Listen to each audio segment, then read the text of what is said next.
From fabulous Las Vegas, Nevada, this is Pod Therapy. Real people, real problems, and real therapists. You can submit your questions anonymously at podtherapy.net or email us at podtherapyguys@gmail.com. After 4 months of eating all my meals at home, I've discovered that a third of all of my recipes call for a bag of Doritos. Cool Ranch or That's or normal, cheddar? right? And now, broadcasting from the churn, that guy's Dr. Jim Jobin. I'm Nick Tangeman. It's time for some Pod Therapy. All right, so I'm going to ask you which type, but I 100% already know which type of Doritos you prefer. All right. And I 100% know it's the wrong type. Well, and I'm already angry. Okay. I'm already angry that that's the type that I think you like. When you say prefer, now, if I'm just going to eat the chip, I prefer one. But if I'm throwing it into a recipe... Oh, well, that's not fair. Because that's not a joke. No, that's not a joke. That's a real thing. I do that. Okay, no. Not the recipe one. Okay. So here's the simulation. Okay. I pull out Cool Ranch Yes. and the cheddar one. So the Yes. red one and the blue one. Yes. I put the two snack-sized bags in front of you. Which one do you grab? Cool Ranch. Do you really? Yeah. I'm really proud of you, man. Oh, I really all thought right. you'd be on that cheddar side. No. You'd be really angry about it. I use the cheddar ones for... What about the green one? For walking Salsa tacos. Verde or whatever they do. Those are good. Those too spicy. I can't handle those. I can barely handle Cool Ranch. Then why'd you bring them up? That is my favorite one, though. I do like He the likes Cool to Ranch. test himself. Yeah. Can I eat a whole When bag I'm today? really feeling like living on the edge, I'll have something. It's funny because, like, my son, who's 10, he made a salad the other day, and he puts pepper on it. We have like a pepper grinder thing, and he like grinds pepper and puts it on salad. And he's like, Dad, Did you want think some? we might be confused if you just said your son put pepper on it? Yeah, my son put pepper You on had the to clear salad. up like the mechanism. He uses a grinder thing, and so like I'm like looking at this, I'm like, I could not even have one bite of that. I would be a Just black pepper? train wreck. I don't even know if it's black pepper. I don't see color, so it's pepper. I don't know to whom it belongs, but it's pepper. I can't even have a bite of that because I would be a train wreck. I can't do anything spicy, not at all. Like See, like it's 2% funny. milk is pushing it. Whole milk, whole, probably half and half. If you're really trying to go on the safe side. I cannot do it. 2%'s too spicy. Which is Okay. weird, because you're from Iowa. I would think your I am. palate would be more in that range. But you actually do like spicy stuff, don't you? I never did as a kid. I've grown to appreciate spicy food. Okay. So, like, yeah, if I go have Thai food or something like that. And, like, peppers, I never liked peppers as a kid. I love them now. The only peppers, I'll eat like green peppers and red peppers. Like Green peppers, red peppers, because they're not jalapenos. spicy. Like that. I No. like jalapenos. Oh, God, no. Jalapeno would kill me. Oh, no. Never. This is good to know. I can't do that. No. Like green peppers. You know, they're just zesty. They're not even spicy Right. at all. Yeah, Just yeah. got a little crunch. That's Yeah. all it is to it. I'll do that. And maybe bell peppers. Maybe yellow peppers. The ones that are at Subway. Okay. What are you? Oh, you mean like the pepperoncinis? Maybe. That sounds spicy. I don't know if I could do that. Okay, so pepperoncinis, like you've ordered Papa John's pizza before. Yes. That pepper that comes in there. I will It's have kind of that. like, yeah, see, I will have that. That's but not, basically I will the- not bite all the way to the seeds because those are spicy. Just the tip. I'm impressed with Jacob's ability to stay silent. I'm trying to think. I'm just sitting over here thinking. And I'm wondering the last time I was listening to a conversation that I cared less about. And I was going through the Rolodex in my mind all the times. That I got to tell you, nothing is coming to mind. This is in the top 5. Winner! Winner! I We're knew. the first at something. Yeah. But as far as setting standards for a podcast, that's probably not good. If nobody wants to listen to our conversation, we are in the wrong. I don't think we should be doing this. All right, so we have a question. We should probably answer that. Yeah. It says, it's a question about dating advice. It says, over the past months, I have felt insecure and frustrated about not having had any real dating experience. Only been past the first date a couple of times. At this stage of my life, especially as my peers seem to be pairing up and settling down, I'm wondering if you have any words of wisdom to share about the beyond plenty of fish in the sea, you'll find the right one someday. Okay, so saying, do you have any advice beyond just the plenty of fish in the sea bit? Yeah. I'm also wondering if your advice would change if I'm 20 years old or 25, 30, or 35 years old. Thanks in advance. Love the show. Anonymous. Thank you. Thanks for writing in. There's plenty of fish in the sea. You'll find the right one. What a jerk. Just hang out. I don't know. What kind of advice would you have for that? When that's not the standard. Because that does get annoying. Yeah. Like hearing the same advice over and over again. Well, I like how they finished the question by saying, would you have different dating advice for people? So the problem here is I feel insecure. I'm frustrated. I haven't had any real dating experiences. And so now it's like, okay, how do I find that? But would your advice change depending upon age? And to some extent, I guess it would, because if you have very limited experience at like 35 years old versus 20 years old, I think it's a little bit different, right? Because if you're 20, I think most people don't have tons of experience. You're fishing in the right waters to be, pretty low on the experience range. Whereas if you're in your mid 30s, it's much more likely that you're now dating people who've been in serious relationships at some point. And so that's a very different kind of experience. I think it's just, life stage does change that. Yeah. And, experience, you can be older and not have a whole lot of dating experience. Like when I got divorced, I didn't have a whole lot of dating experience. Right. That's true. Because I married young. Yeah. Right. So, and I think if we're looking for advice or just looking for, what is the, that annoying thing of there's plenty of fish in the sea. It's not really advice. How do you find somebody? It's that's more kind of what I hear. That's just more kind of a way to say, like, hang in there, champ. Well, okay. But I do have a thought on that though, because I think a lot of people are still uneasy about the online thing, and I see it as a completely legitimate and useful tool. I think it's amazing. Yeah, personally, I think it's fine. I think it's great. I think, to me, the online dating thing has taken out all the other BS around dating, and it's just like, okay, like, get right down to the nuts and bolts. Right. Here's who I am. This is the process. Yes. I think it's great. I think well, it's and fabulous. I like that you get to audition by showing people kind of who you are. There's the simple, basic book of the cover kind of stuff. Like, okay, this is what I look like. This is basic details about me.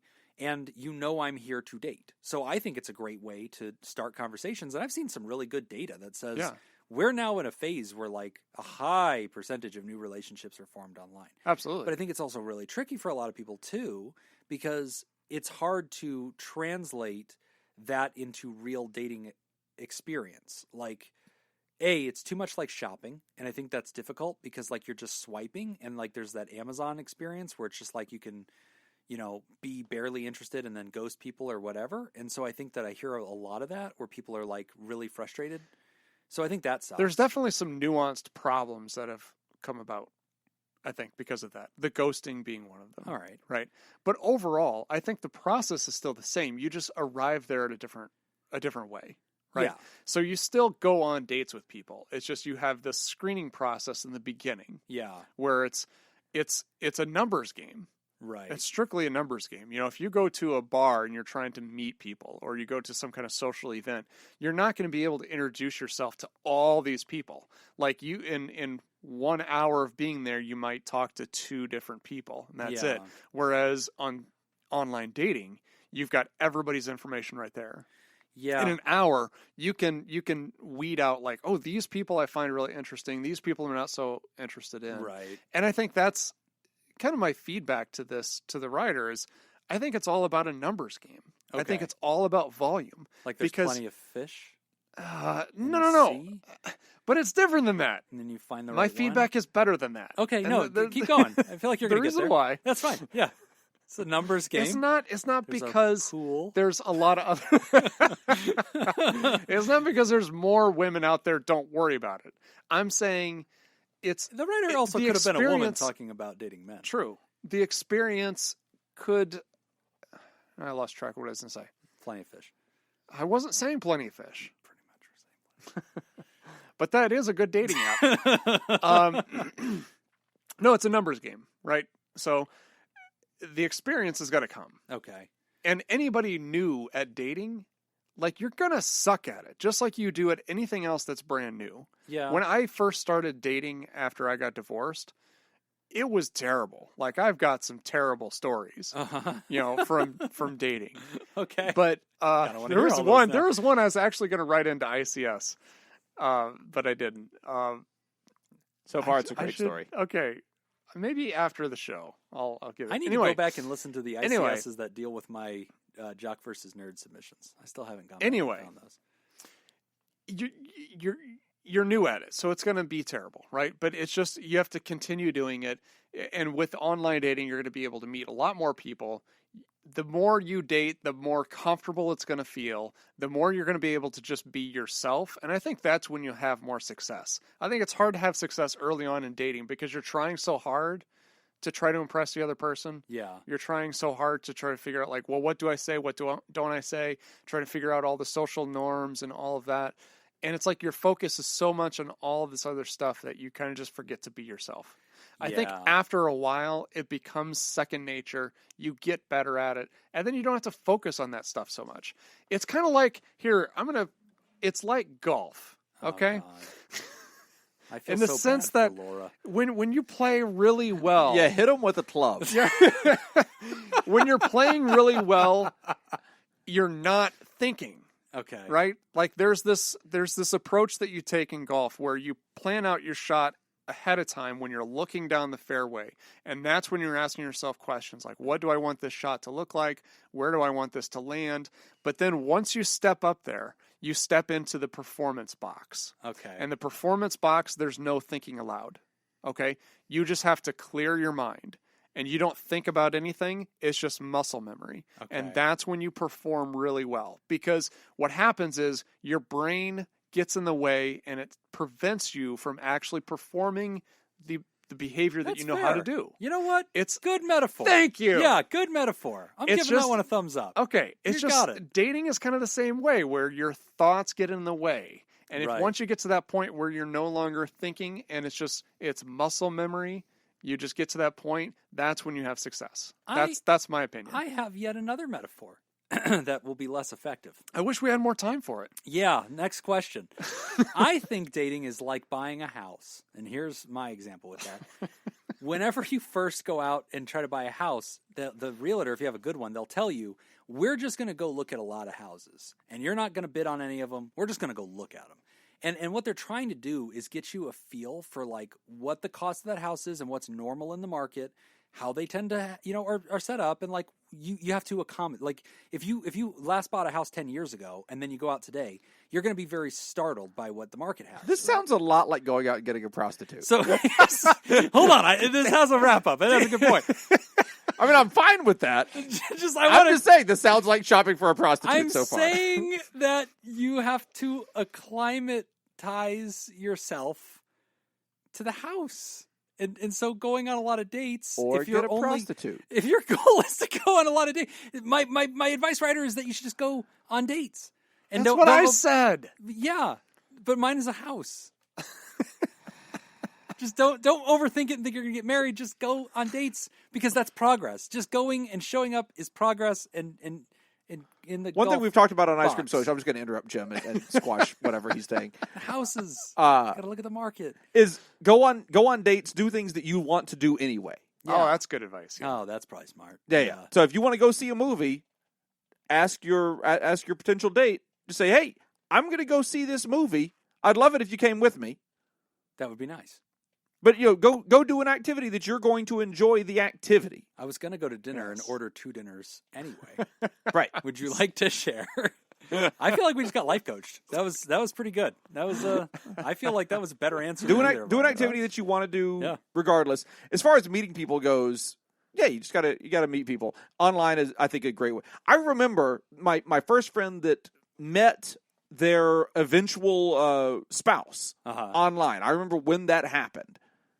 And it seemed like such a neat and a weird thing, but weird as in just not the norm. Right. And it's so interesting watching how that has just completely become a very normal, here's just something that happens. Yep. And I think there is something to it. I think Nick kind of mentioned this earlier. There is something to the idea of just, hey, here's a group of people and you know that they're interested in dating. Yeah. It's not I'm meeting someone in a bar, I'm meeting someone socially or whatever that may or may not be interested in dating anyone, much less me.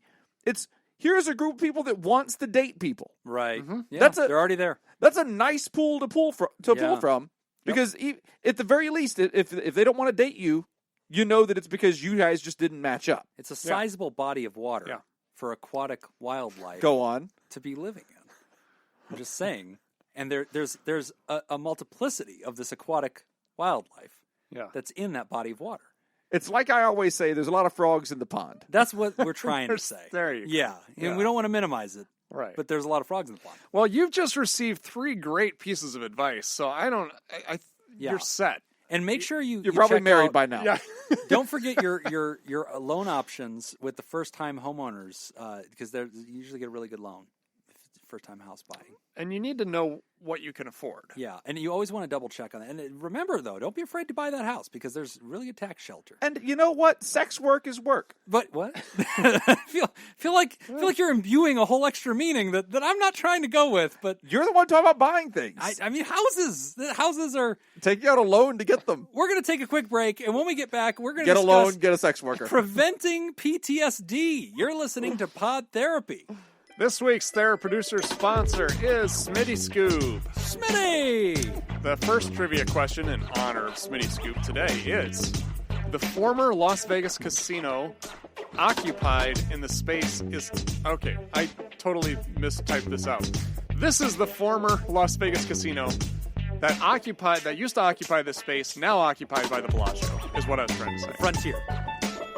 Was it the Frontier? It's the Frontier. If you'd Final like answer. to join Smitty Scoop and make the show possible, you can go to patreon.com/therapy and sign up. Again, that's patreon.com/therapy. I think it's the Frontier. And you're wrong. Shit. Jacob. Yeah, the Frontier was down the street. Because I It remember was pretty close. Oh, that's where the Win was. it's across the street No. from the Win. No. It is across, across the street. Yeah. Yeah. Because I remember when they tore that down. I remember that. Desert Inn is where the win is. Oh, okay. Yeah. So the Bellagio occupies What used the to be, space. yeah. God, I or the remember when the Bellagio. Bellagio was built. So Good story. not the Aladdin, because the Aladdin's the PH. The Planet Aladdin Hollywood. is Planet Hollywood. Yeah. Huh. Not the Riviera. No, that was down the Correct. street That was down the street. and was still there until, well, the building is still there. Recently. Yeah, Yeah. pretty Yeah. recent. Or most of the building is still there. They imploded one of the towers. Oh man, It's a good one, isn't it? it is a good one. Got to The think Debbie of- Reynolds, No. No. which was a hotel. I'll have you. Yeah, know. Debbie Okay. Reynolds had a hotel. And I have one of the casino coins from Do the ya? Debbie Reynolds. It's called a chip, but yeah. I have one of those. The chip. It's not the Stardust, is it? Oh, it is. No, it's not. Okay, I don't know. Give us a letter. Don't tell us. D. Just the Dunes. Yes. There you go. Ah, The Dunes. the Dunes. I knew that. Because Dunes. the guy would go back and forth between the Dunes and Caesar's Palace. The Rat Pack would famously go back and forth between those two. Ah. They were across the street from each other. There you There you go. All right. Preventing PTSD. Hey guys, are there ways to prevent PTSD if you have a stressful job that can have traumatic events? And if you have a history of trauma? It's a short question, but a good one. Since Jim's answer to all the other questions today have been get a prostitute. I don't think that's where I'm going with this. I'm just saying you don't know the value of homes unless you've gone out and seen a bunch of them. You just got to go keep seeing houses. And you should do the same thing with dating. Just make it the goal just to meet people. If that's your goal, then Okay. you won't overthink it as much. Sex work is work, Jim. It's fine. So how do you prevent PTSD?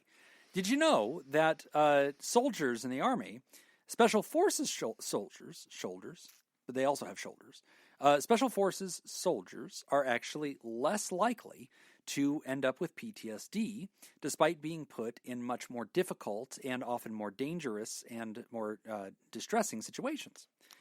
I That did is know true. that. And it has a lot to do with their training. So what does that mean? Translate that. So my understanding of their training is they are expecting it, and because it's sort of this automatic like state that they're in, because they've been so like trained to do this over and over and over again, there's this very real expectation of what could happen, and so they're not often put in the fight or flight kind of freeze zone because they've been highly attenuated to constantly be reacting. Right. And so that slip space that seems to cause PTSD is when people are stunned and they freeze. And what's happening inside of their mind is something is happening beyond their brain's ability to language at the time.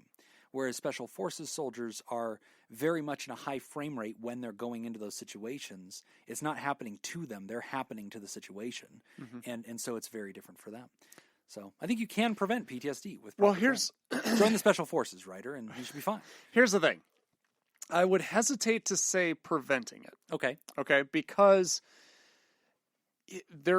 I would instead say talk about protective factors. Yeah. So when they research PTSD, they're very they're careful to use the term protective factors as far as preventative, because preventative means if you do this, this won't happen. Right. But that's not the case. You could do these things and it could still happen. Yes. There are just some things that make it less likely, right? So there are protective factors that have been found. So to Jim's point, a lot of research has been done with the military. There are people who experience, like, they're side by side. Yeah. When an event happens, one of them develops PTSD, the other doesn't. Right. Right. And so they've done a lot of research to try to figure out why that is. Like, why would it affect one person and not the other the same way? And there's a lot of different things. So there's things like, being resourceful and having good problem solving skills. Already having really good existing coping skills is a protective factor against PTSD. Here's another really important one: connecting with others, such as family and friends. Yeah. One of the, what was it? Like last summer, I think I did a talk at the Attorney General's conference.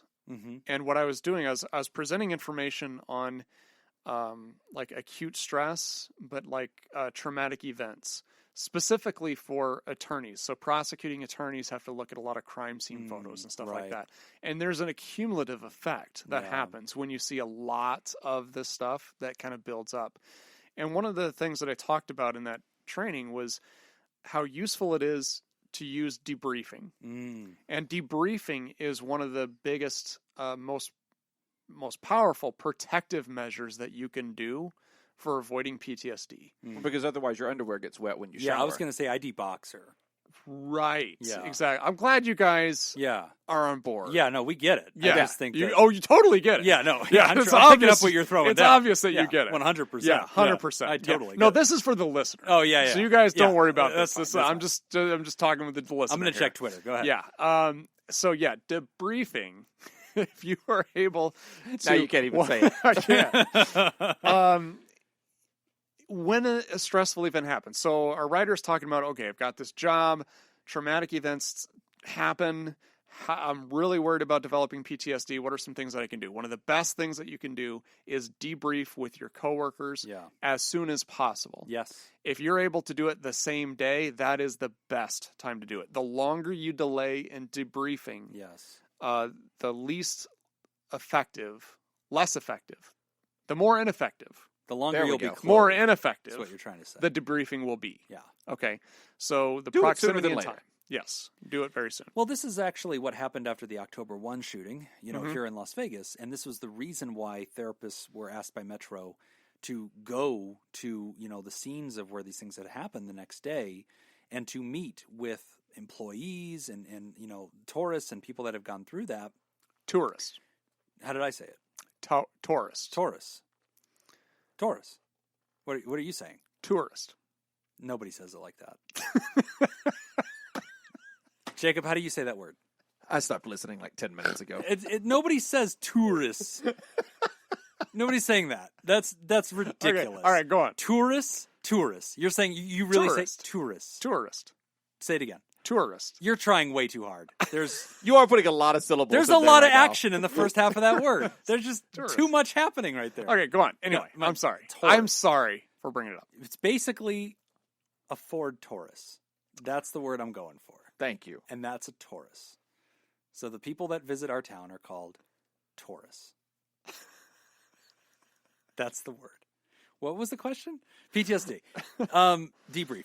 Yeah. And that helps because we did that. We met with people that went through that and that really prevents sort of that after effect down the road. So yes, you can prevent PTSD, right? Because that's post-traumatic stress disorder. Remember that there are other forms of stress disorders. There's also adjustment disorder, which very much reflects sort of like rapid change happening in your life and it affecting you.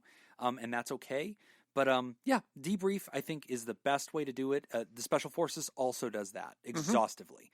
Yeah. They go back through every minute of an action and understanding it. It's becoming standard practice now for law enforcement, firefighters, EMTs, doctors. If you're working in a hospital setting, it'd be a great idea, like at the end of the shift, before the nurses leave, that there's some sort of debriefing, Yeah. talking about what the events that happened. Especially if any after action is Yeah, happening. because a lot of that, having to do with PTSD, like what Jim was talking about, is kind of your brain's ability to process that. Yes. And how able your brain is to process what happens. And if you're able to talk about it right away, you're processing it right away. Yes. You're allowing your brain to put a narrative Yes. to what you've experienced, and you're able to file that someplace. Which is a big part of how you treat this too, writer. Whenever you're dealing with somebody who has trauma, a big part of treating it is helping them to reprocess the memories and oftentimes to narrate the memory. So the sooner a person is doing that, the more likely they are to successfully dodge some of the bad sides of this. And also, if you're asking that question of how to prevent it, Nick laid out a really good one. Develop your own coping skills. The more coping skills you have in your toolbox, things like journaling, self-soothing, using progressive muscle relaxation, doing meditation, doing mindfulness exercises, yoga, self-care, and debriefing being one of those tools, all those things that you accumulate actually aid you in preventing having problems down the road, especially if you're in a traumatic kind of work environment. That stuff really prevents that other stuff from building up. So, yeah, full answer there. Yeah, and there's a lot of other stuff out there that they talk about, identifying yourself as a survivor as opposed to a victim. Yeah, re-narrating, Yeah. right? Reframing what you're saying to yourself. Helping others. Yes. That could be very useful as well. Yep. Um, Telling yourself, I don't have to be at this job, I get to be at this job. right. If you tell yourself, oh my God, I have to go here, I'm scared, that can be negative. But if you say, I get to, I look forward to this, I've chosen this, that re-narration, again, makes you feel more like a survivor and a chooser rather than somebody that it's happening to. Yeah. Finding positive meaning in the trauma, if you're able to. Yeah. That can be difficult sometimes. Great question. Yep. Thank you for writing in, and please do so again, and let us know more if you ever have more you want to talk about with the trauma stuff. We're always happy to take a look at it with you and encourage you. And remember, it's okay to get with a therapist and, make that part of your treatment is, to be de-escalating yourself and dealing with this. Sometimes that's where you're going to debrief. And sometimes you can't get with colleagues, but that's part of a maintenance relationship you might have with a therapist. So that's also something that you could do. Is Nick's now not being able to say the words debrief without grinning to himself? Is that considered post-traumatic stress? It is. Yeah, that is a form of post-traumatic silliness disorder. If it causes a significant level of distress. That's true. I'm not distressed. Well, it bothers me. I'm debriefed and Yeah. de-stressed. Yeah. I don't have either of those on right now. Debrief. I'm not wearing my dress or my briefs. We're going to take a quick break, and when we come back, we are going to discuss, should we see clients in person? You're listening to Pod Therapy. This week's TheraProducer sponsor is Jake Schneider. Today's second trivia question in honor of TheraProducer Jake is: the soon-to-open Resorts World is built on the site of the formerly... I cannot speak Man, today. it's amazing that you screwed up both those. The soon-to-be-open Debrief. Resorts World is built on the site formerly occupied by this old Indian burial Las Vegas ground. casino. The Indian Burial Ground Hotel and Casino. If you would like to join Jake and make the show possible, go to patreon.com/therapy and sign up. Again, that's patreon.com/therapy. Okay, so I've seen the Resorts World. I have no idea. I've seen it when I was driving by, and I couldn't idea? even believe I they have no built this idea. whole thing without me noticing it. So it's huge, and It's big. really nice. Yeah. It looks amazing. That is on the property location. Okay, question. Okay. Have Jacob or I already said it in our attempt to answer the first one? Yes. All right, all we got to do is run this back. Stardust. Stardust. Riviera. You know what? Aladdin. We know it's not the river, the Aladdin, because those are there. It's the Dunes. Final answer. It's bet not it the all. dunes, because that's Double where Jeopardy. The MGM. still Hold on. exists. The Stratosphere. You know what? Holiday Inn. I actually Oh, that was it. It's the Holiday Inn. forgot It's what a the motel. answer is. Oh, this happens Hold all on. the time. Hold on. This is hold why on. we get hate mail All about your right. trivia questions. Yeah, it is. Because they're okay, terrible. what, This is not why we get hate mail about the trivia questions. this is This one is of the unrelated. So Okay, do you- what did we guess? Riviera, Stardust, Stardust. Frontier. There we oh, go. the This is Stardust. Okay. Good hotel. It's not really fun if you just start listing stuff. I had a good time. I'm having a great I said out the gate, I had no idea. That's true. Should I see clients in person? Hello, I'm a therapist. I work for an organization located in a state which is considered a hotspot for COVID-19. Join the party, buddy. Since the pandemic, I've essentially converted 75% of my clientele from in-person sessions to telehealth and working from my home. What if my organization had suddenly required me to work full-time in office, even for telehealth sessions? Should I do it? Anonymous. So it's not just should this person see patients in person. It's also should this person just go to the office to do the work. Yeah, the clinic that they're attached to could require it and say, you're going to start doing this here. And that's a good question, because even if 75% of your because if 25% of your cases are then in person, wait a minute. The person says 75% of their caseload went to online, but they're working from home. So I guess they are going to the office for 25% of it. Or they lost 25% of their patients. Oh, yeah, that's how I read it. Yeah. Okay, that would make more sense. Yeah. Yeah, okay, copy. And so they're saying, colleague to colleague, if you were asked to come back in. So I can relate. I've converted 100% of my caseload to telehealth. I am not going to the office. Should we bet on what Jim's answer is? My answers don't go. No. Don't go. Should we bet on what Bandit over there thinks you should do? With my t-shirt mask. Yeah, I pay for an office that I don't use. I have now spent more time out of that office than I ever operated in it. I started my lease in January. I left in March. And I have been now working from home for 4 months, and I have not gone back. It's just accumulating dust. It's a hard pill to swallow. Well, now here's an interesting question, and it's not exactly what the writer is asking, but I think it's kind of a tangent from that. A Nick tangent? That was a good one. You guys. Totally worth the interruption. Yeah, no. Totally I feel like I nailed it. Yeah. That's good. a thinker. You got to think about it. It's like Do trivia. It's like the next trivia. Do you? What was your question? Black Mamba. Yeah. Kobe beef. Is it? Do you think that you lose something treating patients via telehealth or via phone, online, all that kind of stuff? Video conferencing. Do you lose a significant portion of the benefit? That's a good question. How significant, I think, is the question. I think you definitely do. You think? Okay, you definitely do. I mean, and I'm not just hearing this from other therapists. I'm hearing this from patients, too. And as a follow-up, do you think that there is a way to mitigate that loss? I don't know as if there's a way to mitigate it. I think it's just kind of how important is it going to be overall? How significant is it? Because there is a depersonalization that kind of happens through the screen. Mm-hmm. It's not as bad, I think, as like if you were just trying to do it over the telephone. Then that's right. That would be horrible. No, there's I do still a lot that of telephone visual. sessions.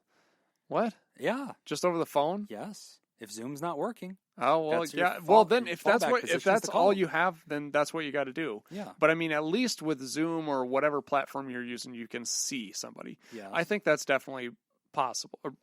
Good, right? That's definitely a good thing. But I think that the thing that you lose is you're filled with distractions. I think on both sides. I've heard this from people who are patients. Jim does play Minesweeper a lot while he's treating people. Yeah, I'm getting really good, though. Yeah. I can see you're not looking at the camera. Oh, sorry, was the volume on? Yeah. Did you hear the casino app that I was playing right now? Blackjack! I mean, there are things I've heard, patients say this before where they're at home, but like it's weird to do therapy at home. Yeah. Because you've got all the distractions. You don't feel like you've actually left to go someplace. So I've heard that from that perspective, and I definitely agree with that. I don't think it's, from what I've heard from a lot of patients, it's not enough where they would say, I'm not going to do it because of this. Yeah. For the most part. I think some people will. They're mostly still getting a benefit. Yes, absolutely. I've had people that held out for quite a while because they were waiting for me to go back to office. Yeah. And then whenever I let them know, like, no, I'm pretty much in this for the long haul. Like the COVID is this only is where gotten we live worse. now. Yeah, this has only gotten worse. It's just a reality, and I've stuck in this long, and I'm not in a hurry to go back. Then they've said, okay, fine, I'll do it this way, Jim. So I think a couple of thoughts to Jacob's question of is it the same? No, but here's been my experience. I feel that while some elements of the therapeutic interaction is lost, part of it you gain new things that you don't have in the office. And I actually feel that it's a net positive. There's definitely some What's loss. she have to do with it? Wait A net. A net. Oh, that was good. But when I do the tangent thing, you guys crap all over me. Mine was Because good I too. just used the word a net. No, I did too. I said tangent, and you tried to relate that to tangent. Tangent. It's a good one. So I feel like it's a net positive. So like I've noticed some really positive words. things. I'm just planting words in your mind now that you can't say without I smiling. know it's terrible. Like you can't get around it anymore. So like whenever what have I lost? I have lost some things. I think there's a couple of things that I've noticed and a couple of things my patients have noticed. I've noticed my ability to like really join with the person. It was a little bit better in office, because I had my full range of body motion that I could also be communicating with. There was something about being in the presence of your therapist. Mm-hmm. And I think this is true.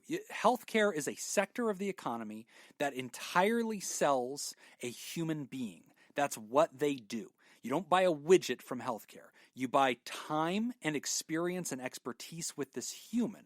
And even though I'm just as effective online as I am in person, there is something tangible about being in the presence of a person who you're there to see that feels validating and feels real, right? And so there's something about that I think is its own healing effect. In the same way that if you just are like there's been studies that show it doesn't even super duper matter what method of therapy you use. Just seeing a therapist is healing all by itself. And I think that there's like maybe a placebo effect to that. Yeah, but you're showing up. And so that aspect of things, I think, is a little bit more powerful in favor of being in office. Yeah. But what I've noticed on the other side of the street is all of the new positives that I've been getting from Zoom and telephone. Like, these people are literally in their PJs. They're just talking to me in a casual way. They have their dog on their lap. I'm now able to treat people with agoraphobia that I couldn't have treated before. I'm treating people with severe anxiety that couldn't left the house. I'm treating people with severe insecurity and self-image issues that used to bother them and really cause them to have a hard time coming to me. And like, there's also this sense of meeting them where they're really at. When you're going to your therapist, you check yourself in the mirror. You make sure you have everything you need. You drive. You think about what you're going to talk about on the drive there. You're in a lobby. It's a nice lobby. There's a receptionist. You're in this place that has a presence to it. Yeah. And part of what I do as a therapist is try to disarm you. And so what I'm usually doing when I first meet you is I'm trying to not be Dr. Jobin in Dr. Jobin's office. Like, I'm trying to be like, hey, man, I'm Jim. Nice to meet you. Come on back. And I'm trying to get you to feel casual with me. I'm having a lot more success with that with Zoom because you're sitting on your couch. So you don't phase shift into that different mentality. You're very comfortable. And I notice people are already very relaxed, very disarmed. They're very fluid. They're in their own home. They're speaking. And another thing I've liked about Zoom, people speak longer, which I as a therapist am always trying to get them to do. But the dynamic of using a phone or some kind of video interface is that you tend to share incomplete thoughts. Whereas when two people are just talking, people can be much more abbreviated because it's so natural, right? Yeah. We're just passing thoughts back and forth. But whenever you're speaking through a phone or through a device or something, you feel the need to complete several paragraphs, which as a therapist I love because that's much more content for me to draw from and work with. So I feel like generally it's balanced positive. I think you're probably right. And actually, I don't think Laura would mind me saying this, but that I'm right? No, she would definitely she should mind that. Right now. Yeah, that's so angry. Yeah. Firing up her chlorine gas. But she sees a therapist and she was doing telehealth for a while. And then they went back to in-office. Yeah. And she kind of said the same thing. Like, I kind of want to talk to her about going back to doing telehealth. Yeah. Because it was, number one, it's more accessible. Yes. You don't have to drive someplace and drive back. Yeah, so you can do that over your lunch hour. Yeah. Right? You just need a quiet space. That's it. So that's part of it. But then the other part, too, is just that when you actually get into the office, there is social distancing. So therapist sits further away than normal. Right. And it doesn't feel the same way that it did before. Right. Whereas, in some sense, the Zoom thing just felt more natural. It still feels like a natural way to interact. And it feels weird to say this because, like, I want to say telehealth is here to stay, but it was already here. Yeah. But I don't think it's not going to go back to the way it was before. I feel that it's going to be forever normalized. I think it will be too. Yeah. I think it will just be it used to be this odd thing that's like, oh, some therapists offer this. Yes. And now all therapists. Like I saw a statistic about that was like 20% of the field used to offer telehealth, and now like 80% of the field offers telehealth. I think there's going to be a lot of real estate opening up. Yeah, Therapy offices. You know what? You just nailed it, because my lease is up in December. Yeah. And I am very much considering just letting it go. Yep. Because as a therapist, I like this better. Yeah. I like this better. It's a better lifestyle for me. Whenever you're a therapist in an office, and we need to answer this person's actual question in a second, but like when you're a therapist in an office and you have a no-show, patient was scheduled for 1:00, they don't come. You usually don't figure that out until like 1:15, because you're sitting there checking the lobby. They're not there. They're not going to come. You text them. They don't answer. You call them. They don't answer. And you go, okay, they're not coming. So now you have 45 minutes of nothing time. And that might be your break for the day. You didn't plan on it, but there it is. And so you don't know what to do with yourself. It's like, oh, do I have enough time to get to Starbucks? I don't know. Is there going to be a line? Like, that's kind of rush hour right now. Do I have enough time to get a burger? Like, should I do that? I don't know. I don't want to feel like I have a full stomach for my 2:00. Like, what am I going to do? And so a lot of times you just sit there twiddling your thumbs, or you grab a book and you do nothing for that hour. Now, when I have a no-show or a cancel or something like that, I'm in my own home. Yeah. Like, I go do something. I go do a project that I was planning on doing. I go back to cleaning something, or I go handle something, or play with my kids, and like, it's a much more satisfying experience for me as a human, because when I'm engaged and I'm helping people, I'm in full therapist mode, but I don't have to live my life in that little office anymore. I can like be in my truth, or I'll go take a walk, and it's great. Like, I have a cancel, I'll go take a walk, and I actually got some exercise today. Can't do that when you're, in your suit and tie at an office. I'm not going to go walking in my dress shoes. But like, the Zoom people don't care that I'm wearing flip-flops. It's fine. So anyway, the therapist colleague who wrote to us is asking, if my agency requires me to go back, would I? I think I'm saying I believe the clients are not best served by in-person right now. That's not my opinion. I don't think that they get anything better from it. In fact, I think it causes more anxiety. I think it makes you less of a therapist if you're worried about it. It would be inauthentic for Jim to show up in an office. You would be getting a lesser version of me. You're going to get my best thinking through Zoom right now. You'll definitely get T-shirt over face. You are. You're going to get me wearing PPE. And that's going to be a different experience. That will be more awkward for you than Zoom ever would have been. You wouldn't care. So if it were me in your shoes, colleague, honestly, at the end of the day, you have to make a living. And if your agency is requiring you to go back and they tell you, hey, tough toodles, you're going to come in, this is our requirement, they have the ability to decide how their patients will be cared for. Right. You are an asset of that company. You are not independent. And so if they decide this is why we're doing this, you're going to do this, I don't see a way out of it for you besides stepping back or just telling them, I'm sorry, I'm only available to do telehealth. And I hope that you guys will take me up on that. There's also a bill currently being proposed on the federal level and also here in Nevada to make telehealth a forever thing. A lot of insurances wouldn't cover it until recently because of Corona, because they have no choice. And they want very much to stop covering it because it costs them money, because everybody has access. Yeah. And they kind of rely on people not having access to save them money. If they could, they would have therapy clinics only in Antarctica and on the moon. They kind of live by that. So it's like one of those two places. Yep. And so the federal government is now working on a law right now to require telehealth to always exist, which if it did, I don't think our colleague would be in as much of a pickle because the insurances are probably putting the pressure on that agency and saying, hey, we're not going to keep covering this. And so the agency has to call all their staff and say, I'm sorry, you're going to have to come back pretty soon or we're working for free. We have to get paid. And so the colleague is in that pretty, tough situation. So, I feel for you, friend. I am very grateful that I own my own practice. I do not have to think this through. I can do what I need to do. But if no patients would see me through telehealth, then I'd have to make this decision too. Yeah. And I'd have to go back to the office and make my living. And it's a very scary thought to me too. So I get it. If it were me, I wouldn't go. Well, and a lot of it has to do too with like what steps that the organization's going to take to keep everybody safe. Some things to consider as well. But I agree. I think telehealth is kind of the way of the future. Yeah, I think it's honestly a really good thing. I found it to be really good. I love that my patients are more casual. That's exactly the headspace I want them in. I'm talking to them right after they've had a conversation with their spouse or right after something has happened. Yep. It's so they're not as worried to talk to me. They're not as false.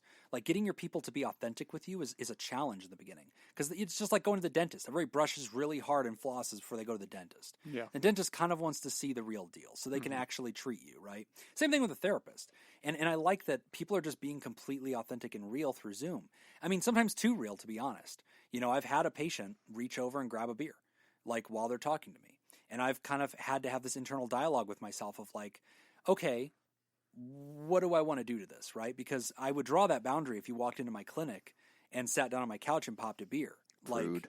Yeah, I would have to draw that boundary being like, hey, this is not for that, right? This is not the environment where we do that. Let's talk about this. You know, at Audio Guy Life Coaching. Yeah, they let you do whatever you want. Fuck yeah. He hands you a beer.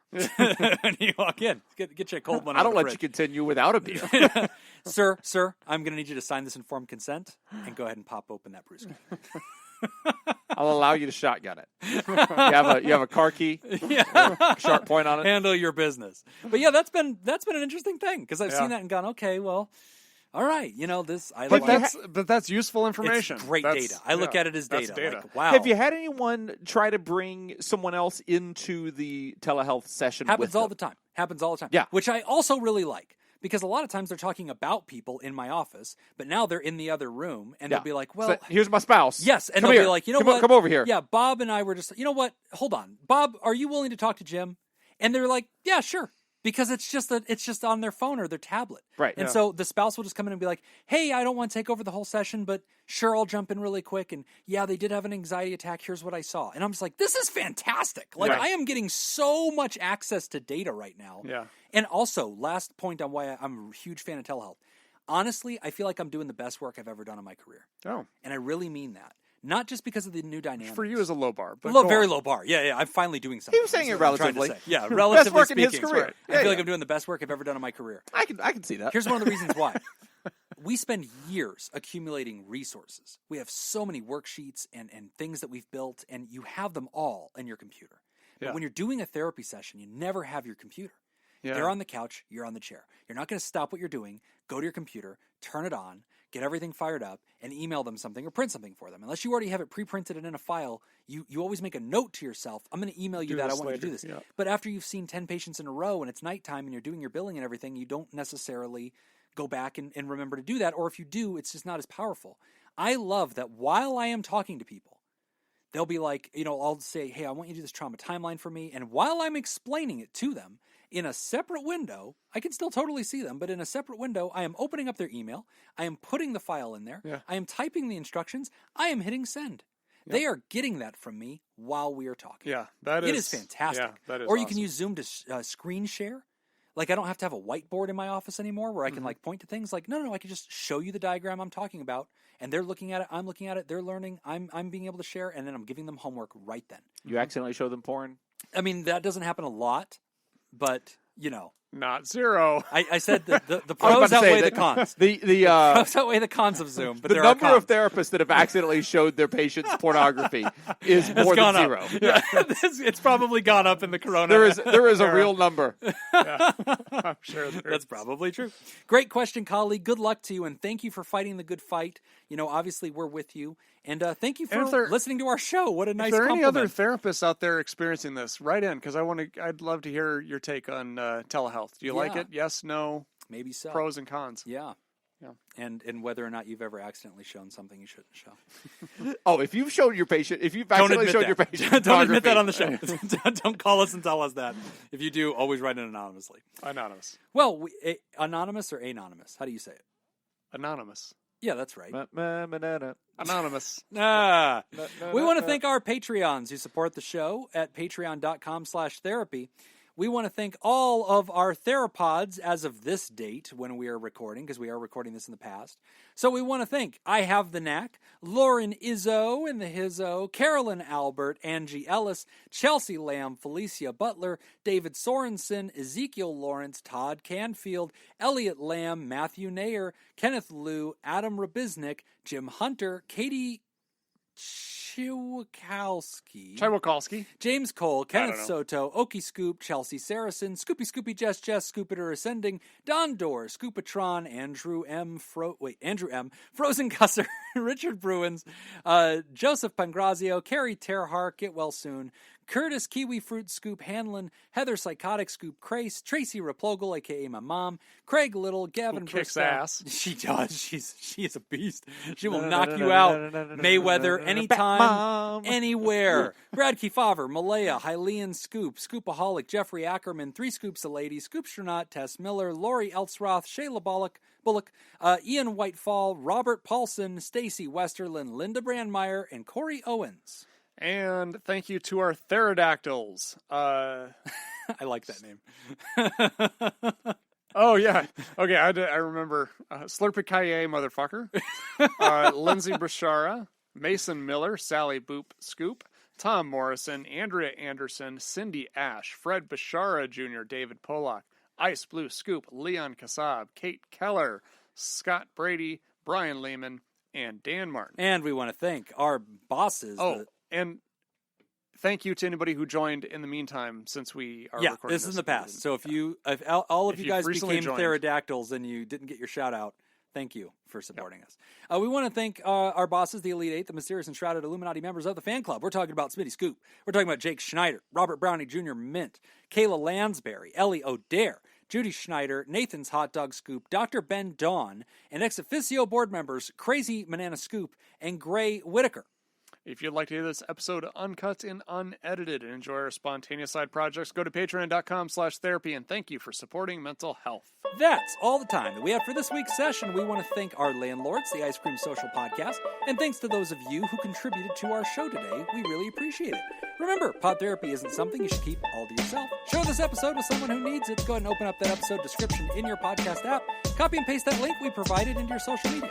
Don't forget, you can find us at facebook.com/podtherapy, on Twitter at PodTherapyGuys, and at patreon.com/therapy.